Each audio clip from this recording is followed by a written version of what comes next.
Silence swallows the underground poker room like the lid of a coffin being sealed. The steel door behind her hangs open. October wind cuts through the space like a blade wrapped in ice, carrying dead leaves that skitter across the concrete floor in the heavy quiet. 50 men in dark suits, gold watches catching the amber light of hanging lamps, freeze mid-hand. Their cards drop. Cigar smoke hangs thick above 6 green felt tables stacked with cash, thousands of dollars abandoned mid-deal as every eye in the room shifts to the woman standing in the doorway. Nora Sinclair is 28 years old but looks 40. Her body tells a story written in bruises. One eye swollen completely shut, a purple-black mass of tissue that weeps fluid down her pale cheek. Her throat maps 5 distinct handprint bruises, fingers pressed so hard they left marks like brands. Her hotel uniform, the one she wore for the night shift at the Meridian downtown, tears at the shoulder exposing a bloody scrape. Blood stains the white fabric. Her auburn hair, usually tied back neatly, is plastered to her skull with rain and sweat. Mascara runs down her face in black streaks. Her breathing comes in shallow gasps, visible in the cold air that poured in behind her. She takes 3 stumbling steps forward into the room. The floor is black and white checkered tile. The fluorescent lights hum overhead. The smell of expensive cigars, money, and spilled whiskey hangs heavy. She moves like someone waking from a nightmare, disoriented, desperate, each step uncertain. Luca sits at the center table. He is 35 years old, built from muscle and control, wearing a black suit that costs more than Nora's monthly rent. The suit is perfectly pressed. His white dress shirt is unbuttoned at the collar, revealing the hollow of his throat and the edge of his chest. A thin scar runs from the corner of his left eye down to his cheekbone, a line of white against olive skin. His hair is dark, swept back from his forehead. His eyes are the color of storm clouds before lightning. 2 men sit flanking him, Tony on his left, broad-shouldered, with a thick neck, Theo on his right, lean and scarred across one side of his face. Both wear the same dark suits. Both wear the same expression of absolute stillness. When Luca's dark eyes lock onto Nora's face, the room grows even quieter. She reaches into her torn pocket with a trembling hand. Her fingers, which have spent 8 years scrubbing toilets at the elderly care home, clawing for survival, shaking from exhaustion and pain, close around a piece of paper. She pulls it out. The foreclosure notice is crumpled, the edges soft from being folded and refolded. The dates are clear. The numbers are clear. 14 days remaining before she loses everything.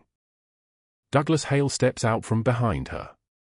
He is 42 years old, thick around the neck, with the kind of face that belongs to a man who has never been told no. His suit is tailored but stretched tight across his belly. His watch, a gold Rolex that catches the light as he grabs Nora's arm, costs $30,000. His hand wraps around her bicep. His fingers dig in. His smirk is cruel, the expression of a man accustomed to controlling people smaller than him. "This one's mine, gentlemen," Douglas says, his voice dripping with contempt. Walked off shift without permission. Thought maybe she could do better than her station in life. Thought maybe she could report me to management. He laughs. It is a sound like gravel in a blender. Hotel won't see her again. Nora's breath catches. Her eye, the one that still opens, looks at Douglas Hale. In that eye is something these 50 men recognize. It is not fear. It is not surrender. It is the look of someone who has absolutely nothing left to lose. She has $34 in her pocket. She has 2 weeks before her sister Emma loses her home. She has a crumpled foreclosure notice that represents 8 years of double shifts, broken fingernails, skipped meals, and prayers that never got answered. She has already lost everything that matters. Her hand moves. It is not a slap the way other people slap. It is not a gesture of anger or protest. It is the movement of someone who understands that she is already dead, that everything she loved is already gone, and if she is going to die then it will be standing, not kneeling. Her palm comes up from below. Her arm extends. The crack of her hand against Douglas Hale's face echoes through the underground poker room like a gunshot in a cathedral. The sound is so loud that two men at the far table flinch. Douglas staggers backward, his hand flying to his reddening cheek. His eyes go wide. His mouth opens. For 3 seconds, no one breathes. The cigar smoke seems to freeze in place. The hum of the air conditioning becomes deafening. The silence is so complete that you can hear the sound of a single dead leaf scraping across the tile floor where the wind pushed it inside. Luca Valenti rises slowly from his chair. Every single man in the room watches him rise. They watch his hands. They watch his face. They watch to see if tonight, on this particular October night, they will witness violence that ends a human life. In 15 years of working for Luca Valenti, in 15 years of moving money and making the city bend to his will, nobody has ever struck anyone in his presence. Nobody has ever raised a hand against another person within 10 feet of his chair. The rules are unspoken but absolute. The consequence is death. He looks at Nora Sinclair. His dark eyes move across her broken face, her swollen eye, her bruised throat, the torn uniform, the crumpled foreclosure notice in her trembling hand. He looks at her the way a general looks at a battlefield where the war has already been decided. He looks at her for 6 seconds. 7. 8. The silence stretches like taffy. And something in his expression changes. Before we continue, if this story is hitting your heart, drop a like. Share it with someone who understands what it means to have nothing left to lose. Subscribe now so you do not miss what happens next. The moment you are about to witness will change everything. But what she did not know was that the man now staring at her with unreadable dark eyes had built an empire on violence. He had killed men for disrespect far smaller than what just happened. He had ordered deaths for less. He had watched people beg for their lives and walked away unmoved. In 15 years, nobody, not one single person, had ever struck anyone in his presence and lived to speak of it. What Nora Sinclair did not know was that she had just committed the act that should have ended her life. What the 50 men watching her did not know was that their world was about to shift on its axis. Now let us go back to the beginning. Back to 6 hours earlier, when Nora's nightmare truly started. The evening shift at the Meridian Hotel begins at 4 o'clock in the afternoon. The sun still hangs in the sky above Seattle, but it is weak and pale, the kind of sunlight that happens in late October when darkness is winning. Nora Sinclair stands in the employee break room, which is not really a break room but a cramped storage closet with a folding table and a broken refrigerator that smells like mildew and regret. She counts her money. $34.17 spread across the table in bills and coins. The bills are worn soft.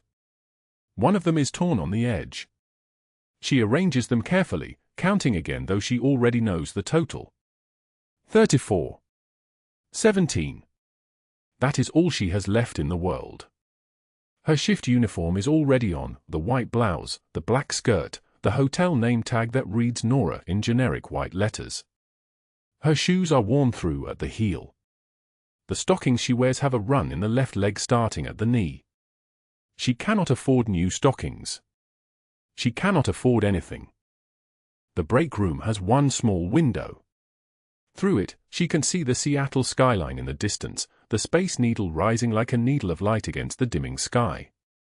That world feels impossibly far away. Those buildings hold the offices of lawyers, doctors, people who do not count their money on a broken table in a storage closet. People who do not know what it means to have $34 between them and total destruction. Footsteps approach. Douglas Hale appears in the doorway. He is the hotel manager, the man who oversees housekeeping and front desk. He is 42 years old and built like someone who played football in high school and has spent the last 20 years declining. His suit costs more than Nora's monthly rent. He wears a gold Rolex that catches the light whenever he moves his wrist. He smells like expensive cologne and entitlement. Sinclair, he says. You're on floor 17 tonight. The penthouse corridor. Yes, sir, Nora says. She does not look at him. She has learned not to look at men like Douglas Hale because looking sometimes counts as invitation. She gathers her money and slides it into her pocket. $34.17. It will need to last 8 more days until payday. I want you to stay late, Douglas says. There's a suite that needs attention. The Avalon room on the 17th floor.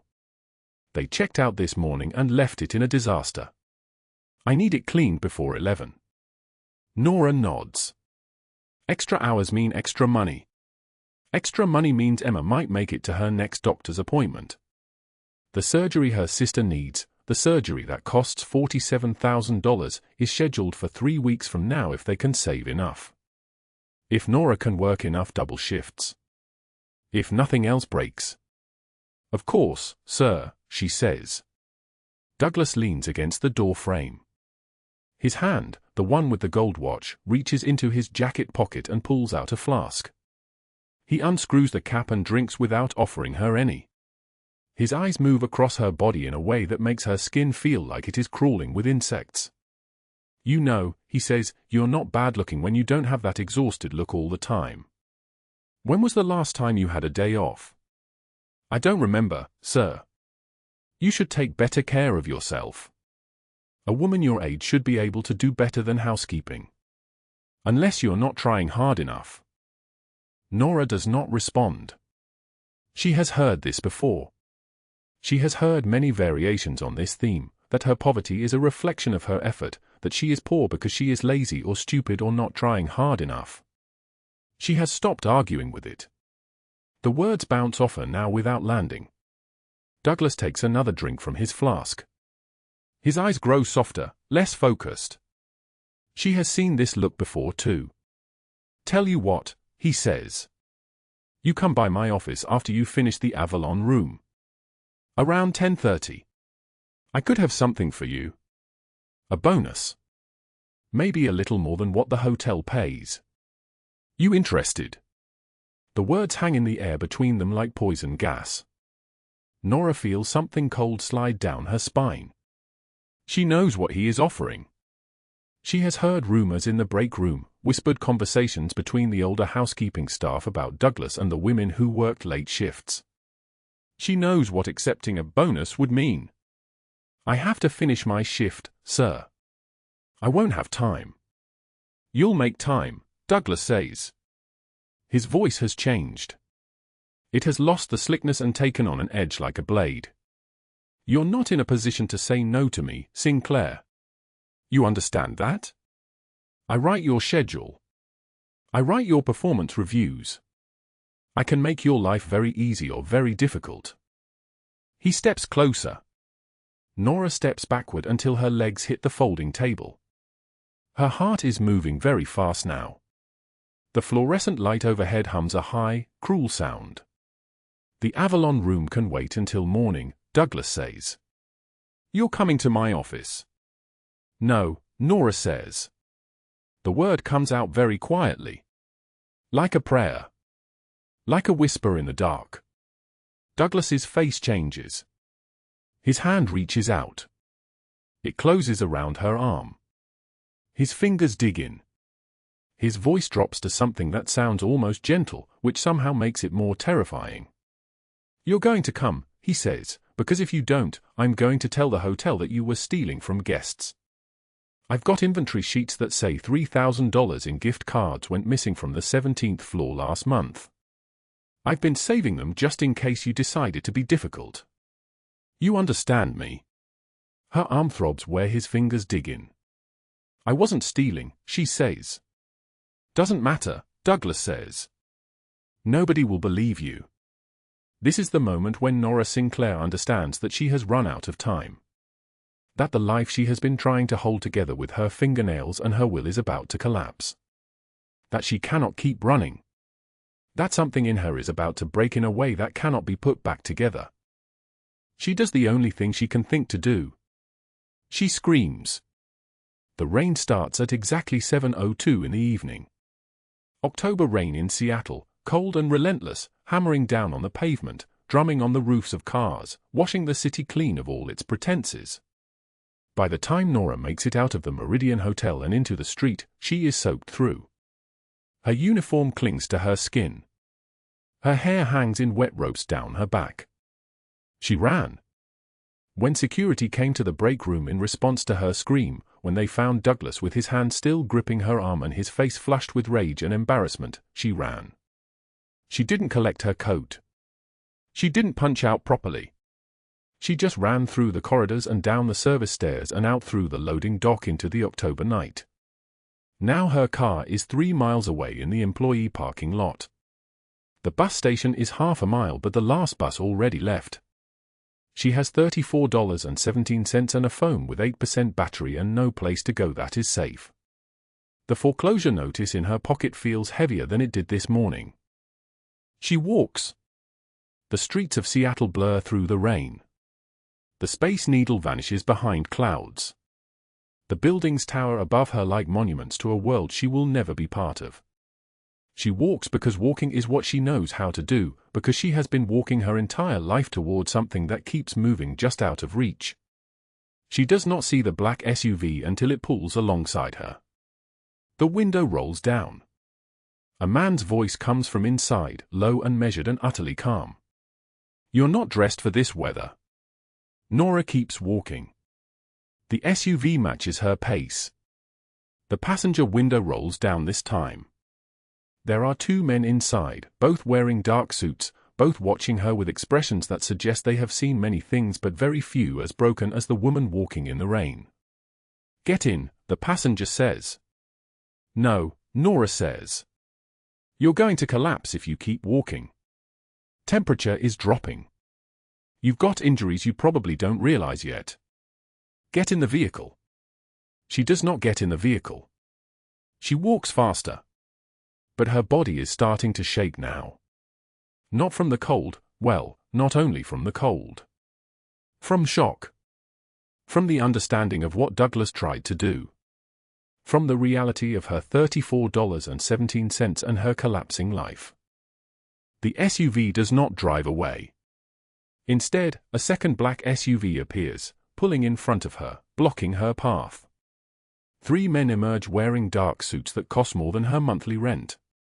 They stand in the rain without moving, without speaking, simply waiting. The rain runs down their faces. They do not blink. "Get in," the first man from the original SUV says again. "Or stand here and die of pneumonia. Choose quickly." And Nora Sinclair, who has run out of choices and time and hope, climbs into the black SUV. She sits in the back seat, shivering, leaving water on the leather interior that probably costs more than everything she owns. One of the men sits beside her. Another drives. The third SUV follows. She does not know these men. She does not know that she just got into a vehicle belonging to Luca Valenti. She does not know that the rain on her face is about to wash away everything she understood about her life. She knows only that she is cold, that her body aches, that she has nowhere else to go. The industrial kitchen of the Grand Cascade Hotel smells like copper and bleach and the ghost of 1,000 meals. Nora Sinclair stands at the stainless steel counter, scraping leftover mashed potatoes from a room service tray into a clear plastic container. 5:32 in the evening. The October light outside the service entrance is already dying, collapsing into grey. She has been awake for 11 hours and will not sleep for at least 4 more. This is her 16th consecutive day working double shifts. 8 hours at Maplewood Elderly Care Home from 6 in the morning until 2 in the afternoon, changing bedpans and reading to Mrs. Chen and pretending not to hear the way the administrator speaks to her like she is furniture. Then 6 hours here at the Grand Cascade, carrying plates and smiling at people who do not see her face, only her function. The potatoes she scrapes into the container are still warm. They taste like salt and butter and survival. She eats them standing up, leaning against the counter, and does not taste them at all. Her phone buzzes against her hip. Text from her sister Emma, 7 years old, staying with Mrs. Kowalski from downstairs. "When are you coming home? I miss you." Nora's hands shake as she types back, "Soon, baby. I love you so much." She tucks the phone away and pulls out a worn envelope from her locker. White paper, wrinkled from 1,000 touchings. Written across the front in her own careful handwriting, Emma, $125,000 goal. Beneath the envelope sits a stack of tip envelopes, each labeled with a date and an amount. She counts the newest stack carefully, moving her lips. $23. 31. 17. 19. She enters the total into her phone's calculator with the kind of focus some people reserve for life or death decisions. Because for Nora, it is exactly that. The calculator displays $124,966. $34 left. $34 to keep Emma alive for 2 more weeks. Emma is 7 years old and her kidneys are failing. That is the clinical term. What the doctors actually mean is that her body is slowly stopping, cell by cell, system by system, like a machine running out of fuel. The dialysis treatments cost $4,200 per week. The transplant surgery that might save her life costs $215,000. Nora has been working double shifts for 8 months and 3 weeks to reach the $125,000 her portion of the down payment requires. The hospital is willing to stretch the payment plan, but only so far. The surgery is scheduled for November 1st. 2 weeks and 4 days away. $34 remains. She slides the envelope back into her locker and closes it softly, as if the envelope might shatter if she moves too fast. A voice cuts through the kitchen quiet like a blade wrapped in ice. Sinclair. Douglas Hale stands in the service entrance, blocking the light from the hallway. He is the hotel's floor manager, a thick-necked man in his 50s with graying hair slicked back and a watch that costs more than Nora's rent. His cologne arrives before he does, a cloud of entitlement and expensive aftershave. He smells like someone who has never been told no in his entire life. Table 14 needs clearing, he says. Now. Nora glances at the clock mounted on the prep station. 8:47. Her shift ends at 9. Mr. Hale, I'm off in 13 minutes, and I haven't taken a break since 4. You'll leave when I say you leave. He steps closer, and the kitchen suddenly feels smaller. His eyes travel down her uniform in a way that makes her skin crawl, like insects crossing her collarbone. Unless you want to explain to corporate why you've been so difficult lately. We pride ourselves on flexibility here. On team players. The word flexibility sits between them like a loaded gun. This has been happening for months. Not all at once. Not so obviously that she could point to a single moment and say, there. That was the line. It started with stolen tips. A waitress would bring in her envelopes and they would be short by $3, then $5, then $20. When she complained, Douglas smiled and said there must have been a miscounting. Management errors happen. So sorry. Then came the forced overtime. Shift ending at 9 became 9:30, then regularly 10, without additional pay. When she objected, he explained that salaried servers understood flexibility was part of the job. Except she was not salaried.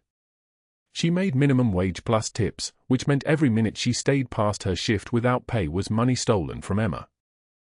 Then came the comments. That uniform fits you better than it fits the other girls. You should smile more. You'd be prettier if you smiled. Have you ever thought about moving up to management? I could help. I help the girls who are nice to me. The last comment came 3 days ago, in this kitchen, when she was alone. She had begun documenting everything. Not because she believed anyone would care, but because Emma needed the money and Nora was running out of time. 2 nights ago, she found herself in Douglas Hale's office because he had summoned her to retrieve a fallen water glass from the dining room. She had gone to the office to find him and instead found his desk unlocked. His computer unattended. And in a folder marked Admin, Personnel, she found spreadsheets. Thousands of dollars funneled from catering invoices to accounts she could not quite trace. Employee tip pools, missing thousands. Vendor payments that seemed to exist on paper but nowhere else. She had taken photographs with her phone, careful and steady despite her hands shaking. She had backed out of the office and returned the water glass and said nothing. But she had made a decision. Douglas Hale is still standing in front of her, waiting for her to obey. His breathing is shallow. His jaw is clenched. He is a man used to power, and he is about to be told no in a way he cannot ignore. Nora pulls out her phone. She opens her photos. She shows him the image of the accounting spreadsheet, the one labeled vendor reconciliation, falsified in his own handwriting. Her voice is steady, though every cell in her body is screaming, "I know what you've been doing, Mr. Hale. I have proof. $380,000 in 3 years." His face goes from red to white. The kitchen is suddenly very quiet. The hum of the refrigerator sounds like the world holding its breath. The October wind howls outside the service entrance, rattling the door. There are no other witnesses. The kitchen closes between dinner and late-night room service, a dead zone of time when no one wanders through. "I'm turning it into the FBI field office first thing Monday morning," she says. Her voice does not shake. "I'm also filing a report with HR about the harassment." Douglas Hale does not speak. He does not move. For a moment, he looks like a statue carved from rage, and then something darker moves behind his eyes. Something that makes her understand, in a flash of shattering clarity, that she has made a terrible calculation. She has assumed that he cares about his job, about corporate consequences, about the normal mechanisms of accountability. She has not considered the alternative. He takes one step forward. Then his radio crackles. A voice from upstairs, "Douglas, we need you in the lobby. VIP guest arrival." He stops. His hand, which was reaching toward her, drops. "This conversation is not over," he says, and his voice sounds like a door closing on something alive. "You think you're smart. You think you've won. But you have no idea what you've just done." He leaves. Nora stands alone in the kitchen, her phone still in her trembling hand, and understands with the clarity of someone who has just stepped off a cliff that she has made a choice that cannot be unmade. The foreclosure notice on the hospital's desk, the one that had arrived 3 days ago stating that without the full payment by November 1st, Emma's spot on the transplant list would be forfeit, suddenly feels very real. She did not know that Douglas Hale had made a phone call the moment he left the kitchen. 3 words, "She knows everything." She did not know that on the other end of that call, a woman named Catherine Mercer, senior hotel executive, worth $12 million, Douglas Hale's true partner in the theft, had gone absolutely still. Catherine Mercer had more to lose than Douglas Hale. Catherine Mercer had an empire built on stolen money, and she had sworn that nothing and no one would touch it. Outside, the October wind pushed harder against the service entrance door, as if trying to warn Nora of what was coming. The underground poker room beneath the warehouse in Seattle's industrial district falls into absolute silence as Nora's hand connects with Douglas Hale's face. The sound echoes across the felt tables like a gunshot in a cathedral. 50 men in tailored suits freeze mid-breath. Chips scatter across green cloth. The cigar smoke hangs thick and unmoving in the air, waiting. Luca Valenti rises from his chair at the far end of the room. He is tall, 6'2", with shoulders broad enough to cast shadows, wearing a charcoal suit that costs more than Nora's entire yearly wage. His dark hair is swept back from a face carved from stone, and there is a scar running from the outer edge of his left eye down to his cheekbone like a blade had once tried to split him open. His hands are steady. His dark grey eyes are colder than the October wind outside. When he moves, every man in the room shifts their weight, every muscle tightening like a rope pulled taut. "Everyone out," Luca says. His voice is quiet, so quiet that the words barely travel across the room, but they move like a command carved in iron. "Except you." He points at Douglas with one finger. The 50 men file out in perfect silence. Their footsteps on the concrete floor are the only sound, a rhythm like distant thunder moving away from a city. The door closes behind them with a soft, final click.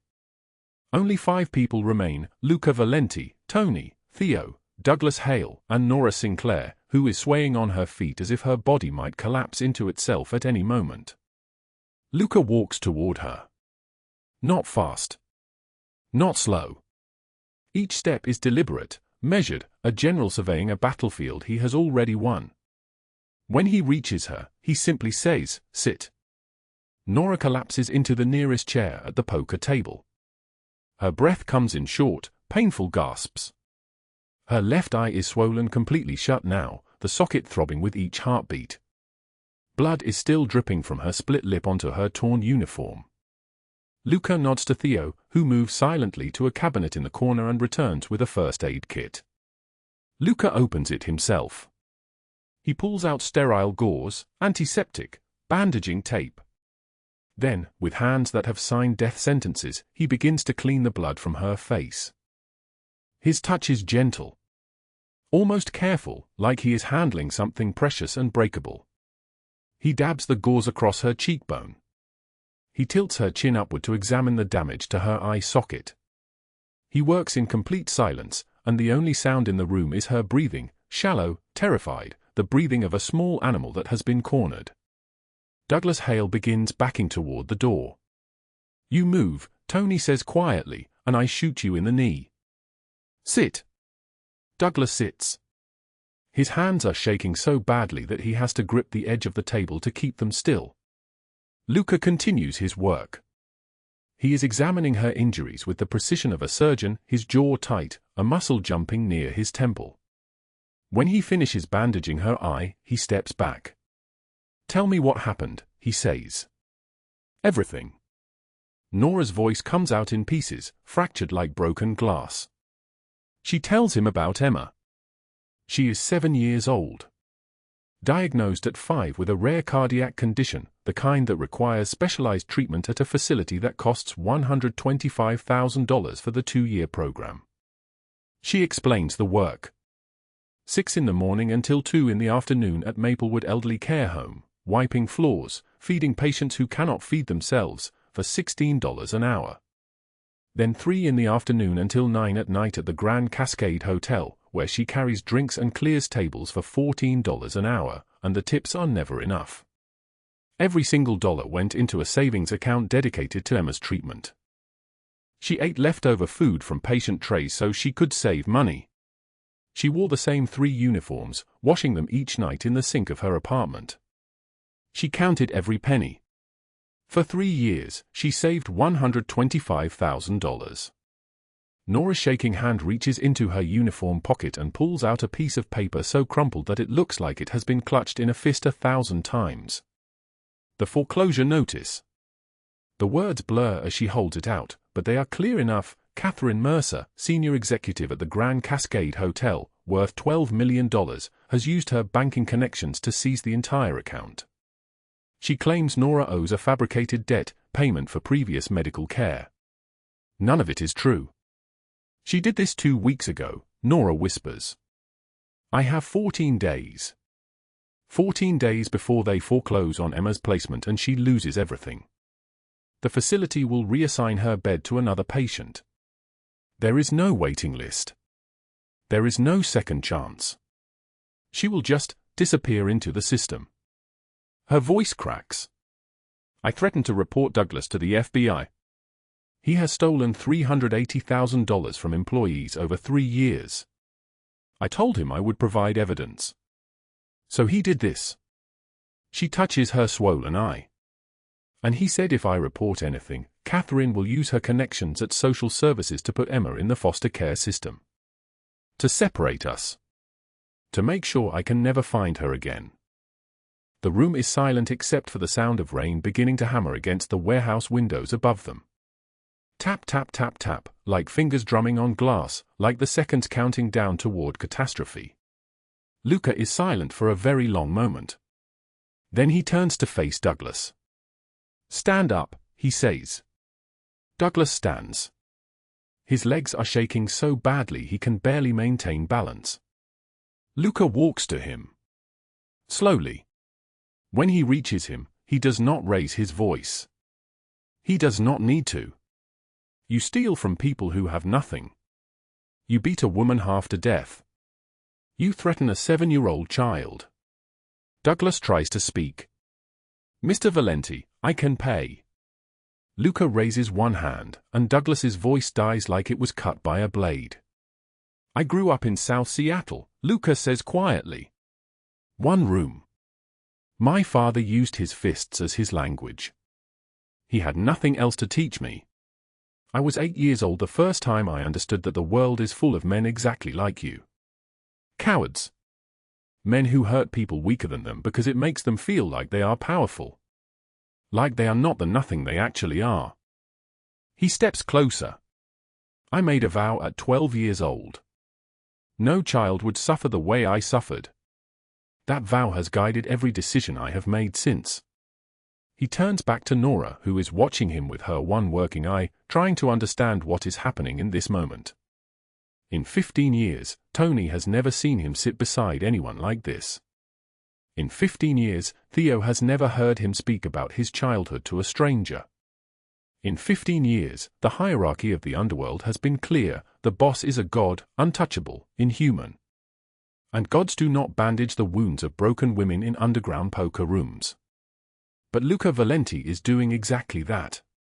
Why would I help you? He says to her. I do not know you. You are a stranger. You have nothing to offer me. Nora looks at him. And what she says next is something that echoes in his chest like a bell that will never stop ringing. Because I am tired of men like him winning, she says quietly. I am tired of women like me disappearing. I am tired of children like Emma being forgotten. I slapped him because I am done pretending that any of this is acceptable. I slapped him knowing it would destroy me. Knowing I had $34 to my name and no way out. I slapped him anyway.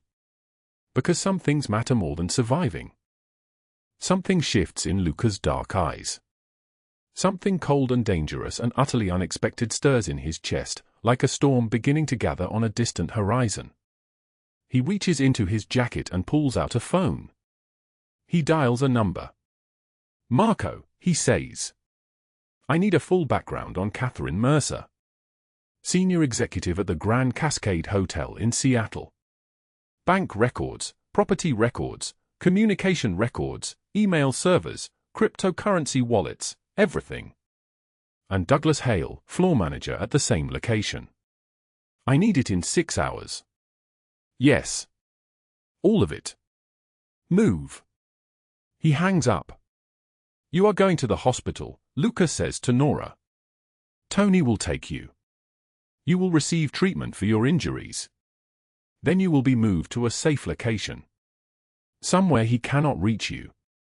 Somewhere she cannot reach you. In 2 weeks, you will have your money back. And your sister will be safe. Nora shakes her head. The movement causes pain to shoot through her eye socket, and she winces. I do not understand. Why would you? You do not need to understand, Luca says. You need to heal. Tony moves forward and helps Nora to her feet. She is barely steady, leaning against him as he guides her toward the door. Just before she reaches it, Luca speaks one more time. What is your sister's name? He asks. Emma, Nora says. She loves colors. She draws pictures of birds on paper even though she has never seen a real one. Luca nods slowly, as if he is filing this information away in some deep place inside himself. Then we will make sure she sees birds, he says. The door closes behind them. Douglas Hale is left alone with Luca Valenti and Theo, the rain continuing to hammer against the windows above, growing heavier, growing colder, like the storm is trying to warn everyone in Seattle of what is coming. Luca walks back to the poker table. He picks up one of the scattered chips. He looks at it in his hand for a long moment. Then he sets it down very gently on the felt. Find her, he says to Theo. Catherine Mercer. I want to know everything. Every transaction. Every connection. Every secret she has ever kept. I want to understand exactly how deep this goes. Theo nods and moves toward the door. And Theo, Luca says. When you find her, make sure she understands that she is about to learn what it means to take something that does not belong to her. The rain grows louder. Outside, on the streets of Seattle, the storm is building. And somewhere in her executive office high above the city, Catherine Mercer is about to receive a phone call that will begin her descent into a darkness she cannot yet comprehend. 6 days pass in her apartment on Capitol Hill where the walls are thin and the radiator clanks every 17 minutes like a clock counting down to nothing. Nora sits on the edge of a bed that is not hers, her left arm wrapped in gauze, her right eye still purple at the edges, fading to yellow like old bruises always do. The mirror shows her a stranger. Swollen lips. A cut above her eyebrow held together with 4 stitches that itch constantly. Emma is safe somewhere she cannot reach, protected by people whose names she will never know, in shifts she does not see. That is what Luca Valenti told her. Emma is safe. The words should have felt like relief. Instead they feel like a lie waiting to happen. 7 days. That is how long she has been hidden away. 7 days of staring at the water-stained ceiling, listening to the radiator hiss, waiting for a phone call that does not come. She has not seen Luca since that night in the underground poker room, since he looked at Douglas Hale with eyes like ice and said the words that made grown men go completely still. There has been silence instead. Radio silence. The kind of silence that means you have been forgotten. At 9:15 p.m. on day 7, the door to her apartment does not open gently. It explodes inward like the wood itself is trying to escape what is happening. Nora is standing at the window when it happens, looking down at the street 6 floors below where the October wind pushes empty coffee cups across the sidewalk. She turns at the sound. Douglas Hale stands in her doorway, soaked from the rain that has been falling for 3 hours straight, his suit jacket torn at the shoulder, his eyes wild and glassy. He has been drinking. His breath smells like whiskey and fury. "You think you can hide from me?" His voice breaks on the second word. "You think that boss of yours is going to protect you? I have been in this city for 22 years, Nora. 22 years. I know every judge in King County. I know the social workers at the foster system. I know cops who owe me favors that go back to before you were born." He takes a step forward. The floor creaks under his weight. "Catherine and I own this city. We own the people who run it. And that man you crawl to like a wounded animal? He bleeds. I have seen men like him bleed before." Nora does not move. She does not speak. Her hands are shaking so badly that she has to grip the window frame to keep them still. Douglas takes another step forward. Then another. He moves like something wounded and dangerous, like a cornered animal that knows the only way out is through violence. He reaches for her arm. His fingers close around the gauze. He twists. The scream that comes out of her is not human. It is something that breaks against the walls and shatters into silence. The door explodes inward a second time. Tony appears first, moving like water, like something liquid and unstoppable. Behind him come 3 men in dark coats, their shoulders wide, their faces absolutely empty of emotion. Douglas Hale releases her arm and runs for the stairwell. He makes it exactly 5 steps before Tony catches him by the jacket collar and drags him backward so fast his feet leave the ground. His head hits the doorframe on the way back. The sound is like a hammer striking wood. He falls to his knees, blood dripping from his temple onto the beige carpet. Tony looks at Nora. His eyes ask a question his mouth does not speak. She nods. That is all. One nod. That is enough to tell him everything. "Stay here," Tony says. "Do not move. Do not answer the phone. If anyone knocks, you do not open the door. You understand?" She nods again.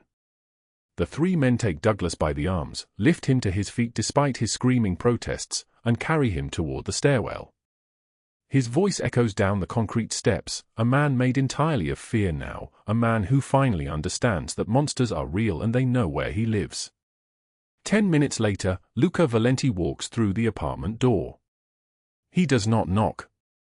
He does not wait for permission. He simply appears, a tall man with dark hair silvered at the temples, wearing a charcoal cashmere coat that costs more than Nora has earned in her entire life.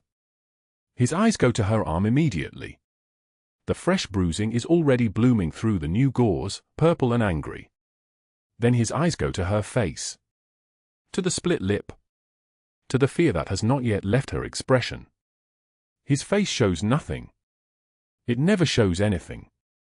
That is part of what makes him terrifying, the absolute control, the absolute absence of reaction to things that would make other men scream. He reaches out slowly and touches her arm with one finger, the lightest possible contact, as if he is checking whether she is made of glass. "He found you," Luca says. His voice is deep and solid like an oath. Like something that cannot be broken. He followed Tony's vehicle. I do not know how, but her voice breaks. Everything breaks. The words, her composure, the fragile structure she has built to keep from falling completely apart. He said you bleed like anyone else. He said Catherine has judges, cops, people everywhere, and that you cannot. Do not listen to what he says, Luca says. Fear makes men into liars. Desperation makes them into monsters. Douglas Hale is both of those things now. He turns away from her. His gaze goes to the door that is still hanging crooked on its hinges, to the blood drops on the carpet, to the evidence of what just occurred in this small apartment where she has been trying to feel safe. Take him to the warehouse, he says to Theo, who has appeared in the doorway like a shadow. I will be there shortly. Theo nods and disappears. Luca turns back to Nora. For just a moment, something in his eyes shifts. Just a moment. A crack in the perfect control. Then it closes again. Your sister is safe. She is going to stay safe. You have my word on that. My word is worth more than anything else in this city. He pauses. Get some rest. Tomorrow everything is going to change. He leaves without waiting for a response. The hours pass. Nora sits in the dark apartment, listening to the radiator, listening to the wind outside the broken window, waiting for something that never comes. The fear is still there, living in her chest like a second heartbeat, like something that has made a home out of her ribs and refuses to leave. She thinks about Emma. She thinks about the foreclosure notice. She thinks about the deadline that is now exactly 8 days away. 8 days until Emma's medical treatment must be paid for or she stops getting better and starts getting worse. 8 days until everything Nora has sacrificed, every shift she has worked, every dollar she has saved, becomes meaningless because she cannot afford the one thing that matters. The October wind rattles the windows. She walks to them and looks down at the street 6 floors below. The distance is the kind of distance that ends things. She grips the window frame so hard her knuckles go white. Her hands are shaking. Her entire body is shaking. Internal monologue poisons her mind. What if this was all a lie? What if Luca was using me, testing me, setting some kind of trap? What if Emma loses everything and it is my fault for trusting a criminal? What if I trusted the wrong person and now there is no one left to save her? She is about to spiral completely, to let the darkness pull her under, when her phone buzzes. A text from an unknown number, turn on channel 7. Now. She turns on the television. Breaking news. FBI raid at the Grand Cascade Hotel at 8:06 a.m. that morning. Agents in tactical gear swarm the building like ants descending on something dead. Catherine Mercer is led out in handcuffs, her perfect hair disheveled, her $40,000 necklace glinting in the morning sun as cameras flash. She is screaming, her voice cracking with panic and rage, "Do you know who I am? I have lawyers. I have connections. This is a mistake." But the FBI agent reads her rights in a flat, professional voice that does not care about lawyers or connections or the life Catherine Mercer has built on the backs of people like Nora Sinclair. Cut to a second location. Douglas Hale is arrested at his apartment at 8:14 a.m. He collapses on the carpet, trembling like a cornered animal, begging, "Please, please, I will give everything back. Please, I did not mean." The agents do not respond to his begging.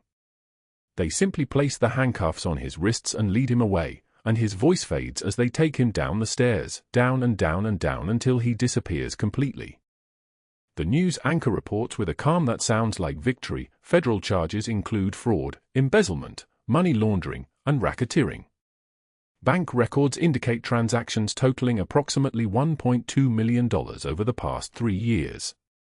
If convicted on all counts, both Catherine Mercer and Douglas Hale face up to 40 years in federal prison. 40 years. The number hangs in the air like something physical. Nora sits absolutely still, her breath caught in her throat, unable to move, unable to think, unable to do anything except watch as the two people who destroyed her life get led away in handcuffs like criminals. Because that is what they are. Criminals. Real ones. Worse ones than anyone in Luca Valenti's world has ever been. At 9:48 a.m., Luca appears at her apartment door. This time he knocks. He knocks like a man asking for permission to enter, like a man who understands the difference between taking and being invited. He hands her a bank statement without speaking. Her hands shake as she opens it. Her account shows $125,000, her original savings, returned in full. Below that, another deposit, $50,000 additional for Emma's extended medical care. Her vision blurs. The numbers do not make sense. The safety they represent does not make sense. Why? The word comes out like a prayer. Why would you do this? Luca's expression is unreadable, but his voice is gentle, gentler than she has ever heard it, because you slapped a man who deserved it in a room full of people who never would. Because you chose courage over survival.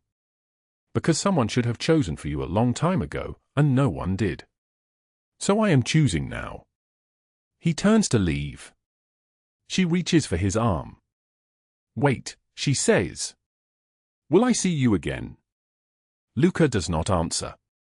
He simply walks out the door and closes it softly behind him. And what Nora does not know, what she cannot possibly know, is that she will not see Luca Valenti again for exactly 1 year. That he will disappear from her life completely, like a ghost that only appears when the darkness is deepest. That the words he carries unspoken will wait in his chest for 12 full months before he finally finds the courage to say them out loud. Luca continues, his voice steady in the October cold, each word deliberate and heavy with the weight of a year spent alone. That night changed me. I started using my resources differently. I helped the FBI take down 3 more corruption rings. I funded medical debt forgiveness programs. I got out of half my criminal operations. I am not a good man, Nora. I never will be. But you showed me that one moment of courage can change everything. Nora steps closer, her breath forming small clouds in the freezing air. You gave me my life back. You gave Emma her future. And you think you are not a good man. Luca's expression softens, just slightly, like ice beginning to crack under spring sun. I think I am trying to be. Because 1 year ago, a woman with $34 and a crumpled foreclosure notice taught me that real strength is not power or fear. It is standing up when everything tells you to stay down. The wind picks up, howling across the penthouse terrace, rattling the glass doors behind them. Nora shivers. Luca removes his jacket, cashmere worth more than 3 months of her old salary, and drapes it over her shoulders without asking. The gesture is gentle, careful, the movement of a man learning tenderness for the first time. She looks up at him, and in the city lights reflecting off his face, she sees something she did not see a year ago: vulnerability. The armor has cracks. What happens now, she asks, and the question carries all the uncertainty of someone who spent so long without a future that she does not know how to build one. He meets her eyes. His are storm gray, tired but clear. Now you live the life you fought for. You raise your sister. You help people the way you wanted to be helped. You do not look back. And you? I keep trying to be better than I was. One choice at a time. Nora reaches out and takes his hand. He stiffens, surprised by the contact, as if touch from her means something different than touch from anyone else. Her skin is warm. His is cold, and he realizes he has been cold for an entire year, waiting for this moment without knowing if it would ever come. Thank you, she whispers. For seeing me when I was invisible. For believing I was worth saving when I did not believe it myself. Luca's jaw tightens with emotion he does not show, emotion he is still learning how to carry. His men have never seen him like this, standing on a penthouse balcony holding a woman's hand like it is the most precious thing in the world. If they could see him now, they would not recognize him. The transformation would terrify them more than any act of violence ever could. "You saved yourself," he says quietly. "I just removed the obstacles." They stand together as the city lights shimmer below, two people who found each other in the worst moment and changed each other's paths forever. The skyline stretches out before them like a map of survival, every light representing someone who made it through another day. They are part of that map now. They belong to it. But what neither of them knows is that downstairs, at that very charity gala, someone is watching the empty balcony door with interest. Someone who works in medical records. Someone who keeps detailed files. Someone who knows more about Nora Sinclair than she realizes. But that is a story for another night. The wind carries dead leaves across the terrace, and Luca's voice becomes narration, as if he is speaking directly to the universe itself. Sometimes one hand reached out at the right moment can change an entire life. Has changed mine. And I will spend the rest of my days trying to be worthy of that gift. Emma is downstairs at this moment, in the penthouse kitchen with a woman named Isabella who works for Luca. Isabella is teaching her to make tiramisu, the same recipe Luca's mother taught him 53 years ago in Naples. Emma's hands are covered in cocoa powder. She is laughing. This is the sound that Luca carries with him every single day, that laugh, that proof that joy can exist in a world built on darkness. The story does not end with a wedding or a declaration of forever. It ends with a choice. Every single day, Luca chooses to be better. Every single day, Nora chooses to help someone else who was once invisible. Emma grows up knowing that courage and kindness are not weakness, they are the strongest forces that exist. 1 year ago, a foreclosure notice arrived. It was yellow, official, merciless. It said that Nora Sinclair was worth nothing. It said that her savings meant nothing. It said that her sister's life hung by a thread made of numbers and bureaucracy. Today, that foreclosure notice sits in a frame on Nora's desk at the non-profit where she works. Next to it is a photo of Emma on her graduation day.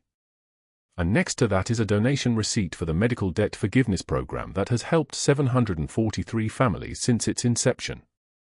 The scar above Nora's left eye has faded to almost nothing. Sometimes when she looks in the mirror, she forgets it is there until someone else points it out. But she remembers the night it came. She remembers the flaw. She remembers the moment when she thought everything was ending. She also remembers Luca's face when he first saw her in that underground poker room. She remembers the exact second when he decided that her life mattered. She remembers the black SUV, the sound of the engine, the way the world suddenly felt less impossible. Courage is not the absence of fear. It is standing up even when you are terrified. It is slapping a man in front of 50 people with nothing to lose. It is reaching out to take someone's hand when you do not know if they will hold it or push you away. Luca Valenti spent 15 years building an empire on violence. He spent 1 year tearing it down and rebuilding it on something stronger. He spent 1 year waiting for the right moment to tell a woman that she saved him, not the other way around. Tonight, on this balcony, in the October cold, he finally has the courage to speak that truth. And Nora Sinclair, the woman who was once worth nothing on a foreclosure notice, finally understands that sometimes the most powerful thing a person can do is see another person's value when the entire world is telling them they have none. If this story moved your heart, hit that subscribe button right now. Drop a comment telling us what you would have done in Nora's position. Share this video with someone who needs to remember that courage is not the absence of fear, it is standing up even when you are terrified. Tomorrow we have another story that will leave you speechless. Do not miss it. Thank you for staying with us until the very end. Goodbye, and we will see you again in the next video.